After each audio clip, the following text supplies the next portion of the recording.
Turn to my colleague, Arlene Violet. Question for Congressman Langevin. Certainly. Congressman, in past debates, you have hailed your development and co-sponsorship of legislation involving so-called immigration reform that faltered in this Congress. A central element of that legislation is the so-called "we will tax illegal immigrants." Sir, isn't that and would you acknowledge that that really is just a feel-good provision?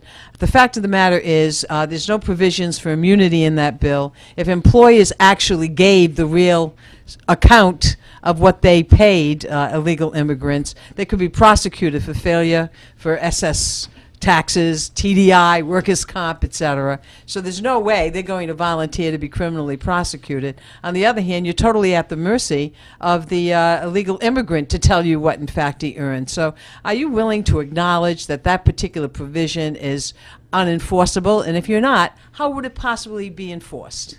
I want people to come forward out of the shadows and pay back taxes or fines. But now, how would you determine the I don't have isn't the, it? I'm just asking, as you reflect upon it, how would you ever establish what they have to pay? Because for once, there's only two people who know: the employer who would be criminally prosecuted, or the illegal immigrant whose word you would have to take. Yeah. So it's specious, isn't it? Well, it's certainly better than what they're doing right now. If they're not paying any taxes at all, then they're skirting the system. I don't like that at all. I want them to come out of the shadows, and I want them to pay back taxes and fines. Now, whatever that process is going to be, I want something that is robust and it's aggressive.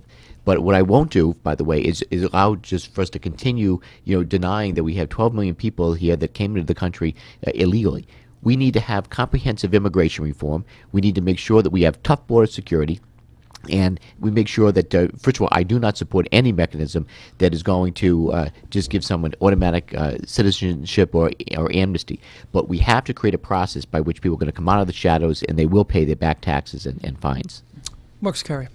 The problem here is that we have created a tremendous economic electromagnet that is attracting people to come in for economic purposes. What we need to do is turn that magnet off. We could do that this afternoon by simply implementing something like E-Verify and then keeping an eye on scofflaw employers who try and continue to pay under the table.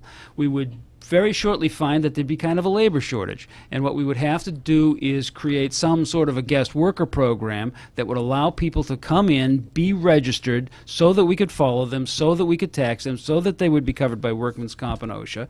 And that would be the way to go forward. Do you support E-Verify, Congressman? There's, in the bill that I am co-sponsoring, the Comprehensive Immigration Reform, it does support a mechanism by which employers would be able to go to a database and verify who they're hiring, make sure that they're here at legal means. Mr. Cicilline, who was here this morning, when he talks about the fact that E-Verify has all these mistakes and et cetera, you would disagree with him then, that you think no, I think he's right that the current E-Verify program, the database is not secure, it's not accurate. We need to have an accurate database to make sure that an employer, and when your they are bill verifying, does what to make it accurate?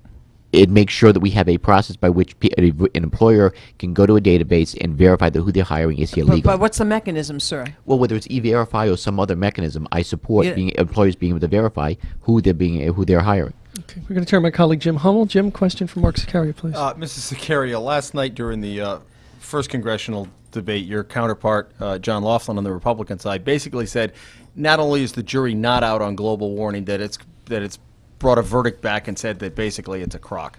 Is global warming a crock? I'm not a scientist, Jim. I can't really go so far as to use scientific words like crock. But the fact is those are my words, and Mr. Laughlin will not take issue. Let me say I'm paraphrasing. Okay. No, I'm trying to be a little bit light here. We have seen throughout the geological epochs that the temperatures of the globe have gone up and down. We've had ice ages, we've had tropical ages. Now, do I think that that human activity is contributing to some level of global warming? I do. Do I think that it is the sole factor and that by curtailing it we can change global warming? I don't. I think the factors that have been always with us throughout the eons are much more powerful than anything we can do. I think the way for us to go forward and to do things like controlling some of the carbon emissions that we talk about and some of the other greenhouse gases is to make it a business process by which it is to everybody's benefit financially to do that. That's the way to do it. You don't tax it. What you do is you encourage or stimulate or create an environment where businesses can make some money by controlling that. You do it by technologies as we're seeing today with the emergence of hybrids and electric automobiles. You do it by various types of equipment that would either operate without emission or would take existing emissions and reduce them, but they're only going to be valid products if you can sell them at a profit and you got a real business out of the deal. That's what's going to power it. Did you mean to say the eons or the ions? The eons, the long periods of time. Congressman Langevin. Well, I do believe that global warming is real, and I think much of it is man-made because of the carbon emissions that have been pumped into the atmosphere. And now, there's some of it may be natural occurring over the years, and I've seen the charts and graphs that show different points in world history where global warming is more serious than others. But clearly, right now, we are at an unprecedented level of carbon emissions being pumped into the atmosphere, largely to man-made sources. And if anyone's seen the movie Inconvenient Truth, for which Al Gore won a Nobel Prize, that is a clear indication that we have got to do more to control greenhouse gases, and that means getting us off of our dependence on foreign oil and fossil fuels and moving toward aggressive development of 21st century alternative energy sources. That's a clear area where my opponent and I seem to disagree. He wants to do it more slowly than I do, and I want an aggressive, real alternative energy policy for our nation. I don't draw anywhere near as straight a line between existing human carbon emissions today and global warming. I think that there is some contributing factor. I don't think, as Mr. Langevin just said, that it is the major factor by any means. I think that we have the time to do it in an economic way. I don't think we have to get out the carbon police and start making laws against that are going to be just as difficult for us to enforce as the immigration laws, which have been on the books for 100 years and we can't seem to enforce them. Congressman Langevin, Social Security. Does the program need to be fixed? Social Security is an outstanding program that has made sure that our seniors don't live in poverty. It's something I agree with all that. Does it need to be fixed? Of course, there are things that we need to do in terms of improving Social Security to make sure that it's strengthened for future generations. But one thing I will not do is I will not work to privatize Social Security. The Republicans, that's something that they have talked about aggressively, that they would alter Social Security in such a way that it would move toward part of it being privatized. I would never work to privatize Social Security. I will defend Social Security and making sure that our seniors can continue to that program, rely on the programs they have for many years. How should we reform it? Raise retirement age, tweak retirement ages? I think that we can look at a variety of things that we can do in the very short term that would improve Social Security and preserve it for generations to come. Things like, for example, slowing the rate of increase of benefits for people that are very wealthy.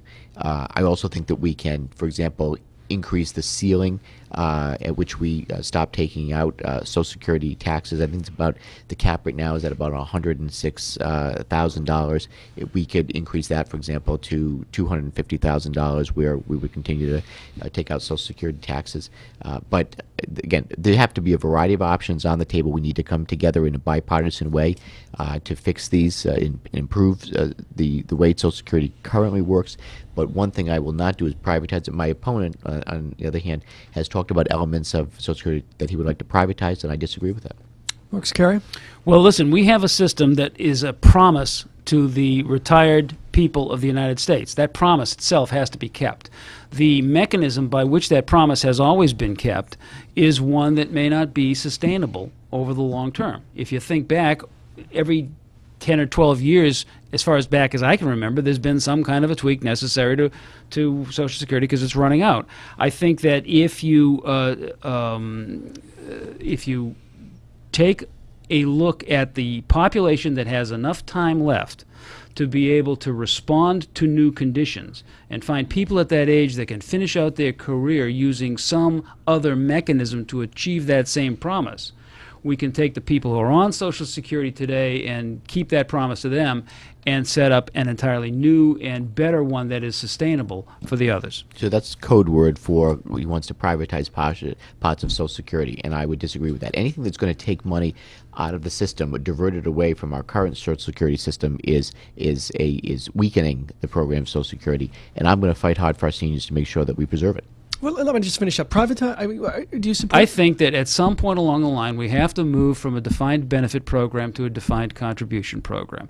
I think that the money that individual people contribute to their own retirement should be under their control and not under the control of the government.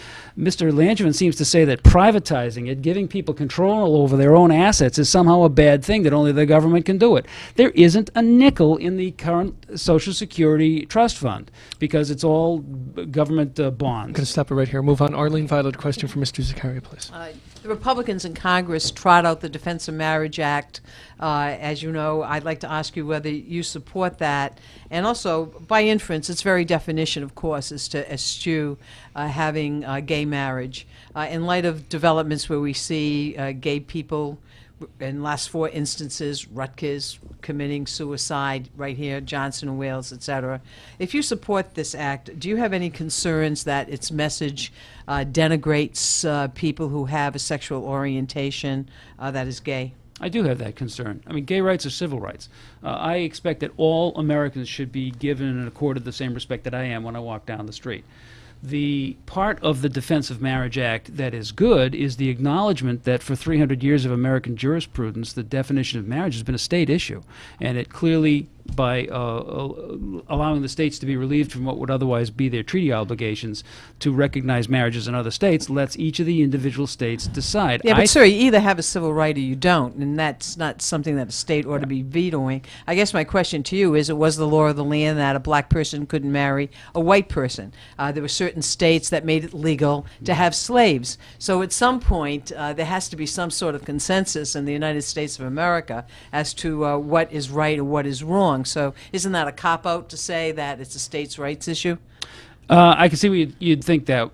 What I would say is that the government in any of its forms or jurisdictions ought not to be in the business of marriage. I think marriage is a sacrament, ought to be conferred by ordained clergy. I think that everybody who wants to codify some sort of a relationship and doesn't want to go to church should have some kind of a contractual agreement that the state recognizes in the civil courts, which are there for exactly that purpose. Including 2 gay people? Including 2 gay people, or however you want to do it. I just don't. I object to the use of the word marriage on religious grounds. I think that there are organized religions today that will confer that sacrament on gay people, on same-sex couples, but I think it should be an issue of the church, not one of the state. I think that the state's job is to have civil courts where contracts voluntarily entered by people can be maintained and enforced. Mr. Langevin, you're a Catholic. To what degree is your religious persuasion